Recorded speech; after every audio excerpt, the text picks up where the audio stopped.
If you want to have a profitable business that serves you, it all starts with being willing to work on having an abundant mindset. The truth is, selling more doesn't work.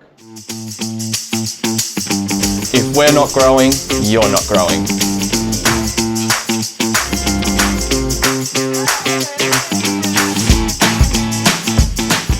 Hey guys, welcome to this week's podcast where we're talking about profit first mindset and how to shift from self-sabotage to an abundant mindset.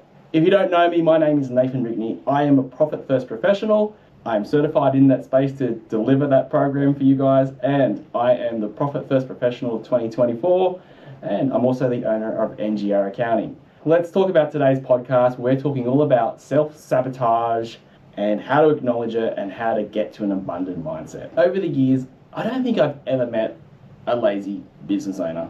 In fact, so many business owners work incredibly hard, but they still struggle with cash flow, debt, and a lot of uncertainty about their financial future. And the truth is, parts of me in the years of me being in business, I've been in business for 10 years, was exactly the same, especially in the early years of being in business. And I did overcome my struggles by getting a business coach. And it was mentally hard, but for me to move forward in my business to be successful, it was actually required of me to do it. And I've got to tell you right now, the coaching I was doing at the time with Cole, it was so hard. And the reason it was so hard was because Cole would ask me questions that I didn't want to address or deal with. But whilst they were mentally hard, there was always at the end of our sessions this light bulb, which helped me move forward and helped my mindset and got me to a position where I could be that next step forward, that next step closer to being abundantly wealthier or being able to get to a position where I was going to have a business that was going to be more successful. So whilst it was mentally hard and it was hard to go through, it was actually required for me to break free from what was holding my business back and potentially me holding the business from being successful. The shift over the sessions I did with Cole all those years ago, that shift is what I needed to get me towards having my mind and my thoughts, and I guess the actions that I would take to get me beyond where I currently was. And you know what? It's the same with every business, your business, my business. It's our minds as business owners that stops us. It stops us from taking us going forward. And the end result is it creates financial struggles, and it also makes your business less rewarding than it should be.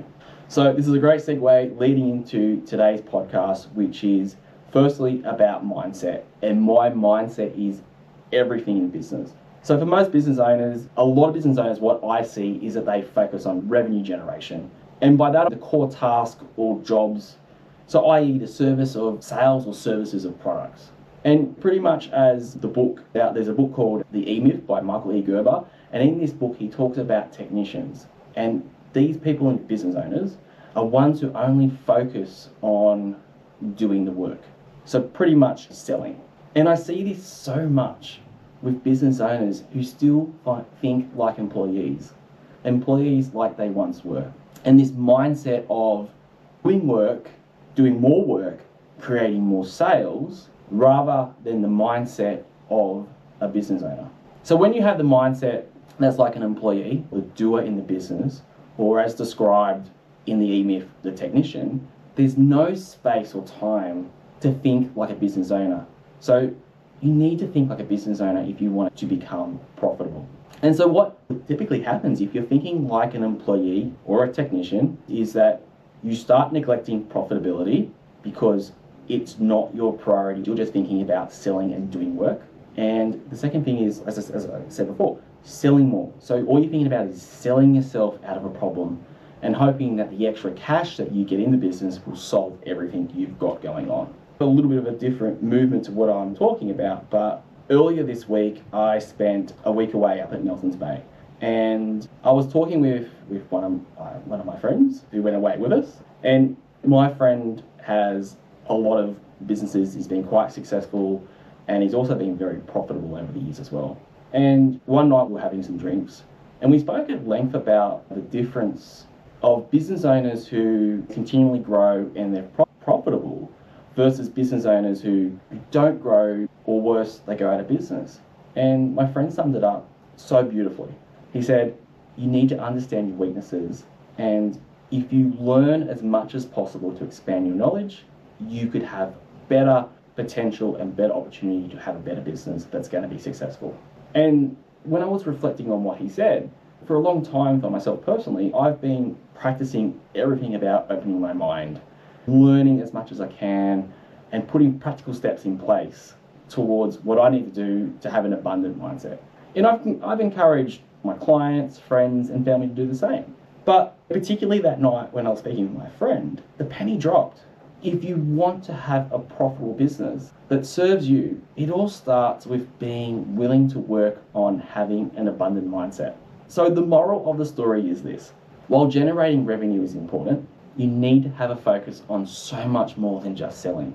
You need to become a business owner who learns and grows, but also being open to challenging your mind. And when you do this, it's going to lead you to a strong business that doesn't have the hallmarks of a typical stressful business owner who's always working hard and has nothing to show or little to show and really poor results. Really, the clear message here is selling more doesn't work. And it's so common for a failing business to have this mindset that if I sell more, that it's going to solve all my problems. So really, it's really working towards your mind and changing your mindset about the way you do business and start thinking like a business owner. A great example of having an abundant mindset shift is dumping the traditional accounting formula. Instead, the traditional accounting formula currently is, or still is, it's going to be like this forever. It's pretty much looking at what you sell, less your expenses, is your profit that's left over. Now, if you can see how that traditional accounting formula can lead to self-sabotage, you can also see that it's what's going to hold you back.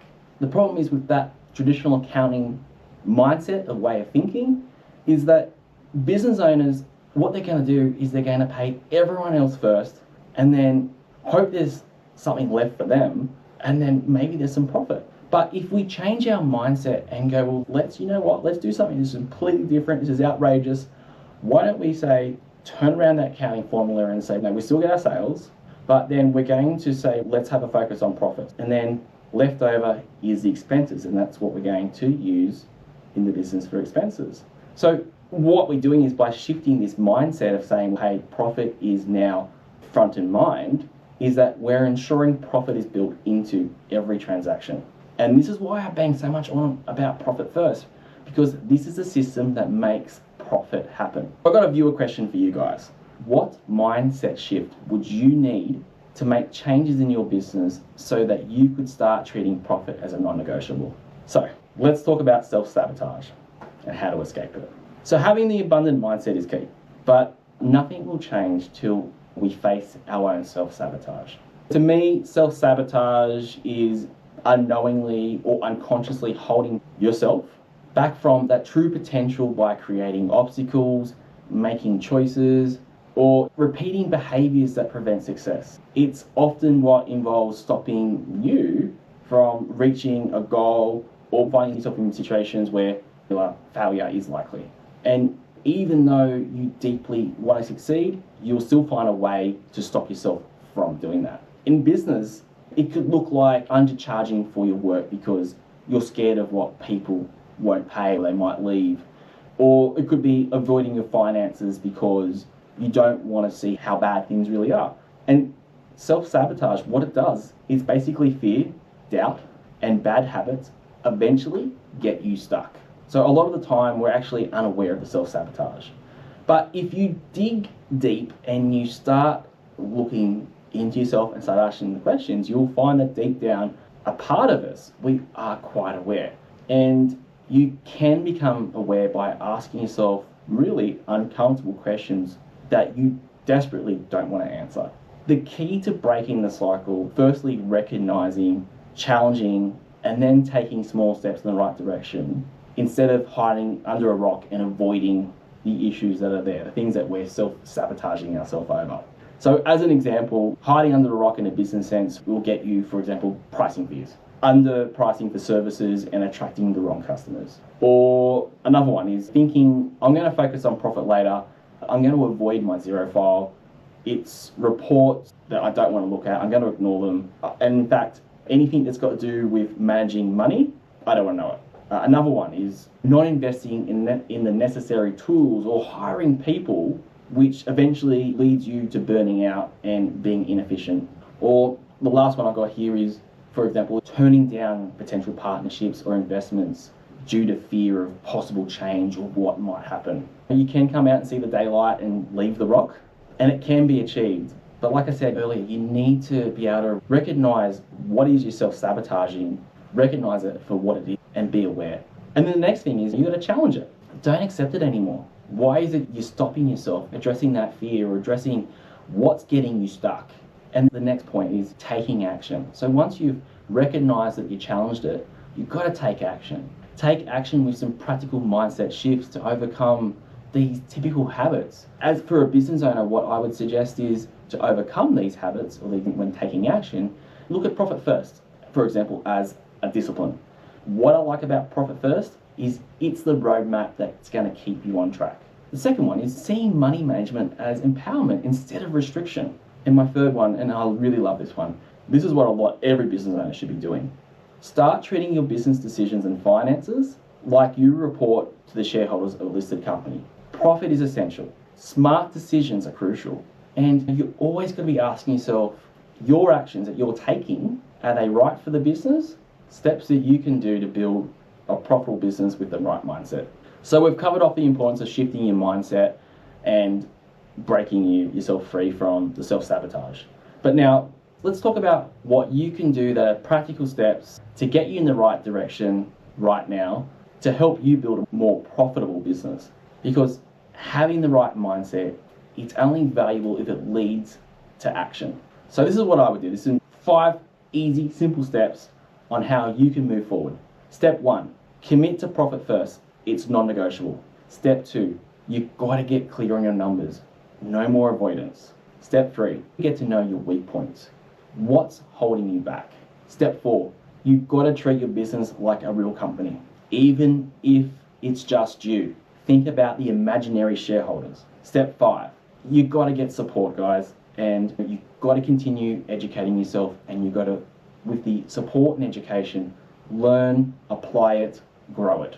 So my closing thought is, what would your business look like if you actually committed to making profit the priority? Would your business finally serve you instead of you serving it? I have coming up a free masterclass on pretty much what we spoke about today and the earlier podcasts. And I want you to join me for the free masterclass. It's on February the 13th. We're going to go a deeper dive into a lot of the principles we spoke about in today's podcast and previous podcasts. And we're also going to do a sneak peek at the Profit Generator School. Well, guys, that's it for today's podcast. Hope you enjoyed it. And if you want to know more, you know where to find us. See you later.